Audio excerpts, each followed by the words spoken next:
بسم اللہ الرحمن الرحیم۔ حدیث پاک نمبر 1۔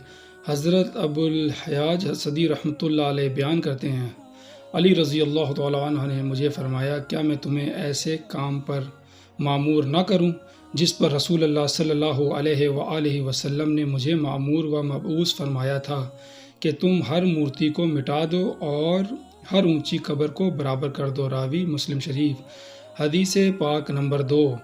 حضرت حذیفہ رضی اللہ تعالیٰ عنہ سے روایت ہے کہ نبی کریم صلی اللہ علیہ وآلہ وسلم جب سونے کا ارادہ فرماتے تو آپ اپنے سر کے نیچے ہاتھ رکھ کر یہ دعا پڑھا کرتے تھے، اے اللہ، جس روز تو اپنے بندوں کو جمع کرے یا تو اپنے بندوں کو قبروں سے اٹھائے تو مجھے اپنے عذاب سے بچانا۔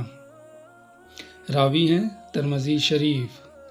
حدیث پاک نمبر 3۔ حضرت ابو ہریرہ رضی اللہ تعالیٰ عنہ رسول اللہ صلی اللہ علیہ وآلہ وسلم سے روایت کرتے ہیں، آپ صلی اللہ علیہ وسلم نے فرمایا، دجال مدینے کے ارادے سے مشرق کی طرف سے آئے گا حتیٰ کہ وہ احد پہاڑ کے پیچھے قیام کرے گا، پھر فرشتے اس کا چہرہ شام کی طرف پھیر دیں گے اور وہ وہیں ہلاک ہوگا۔ متفقہ علیہ۔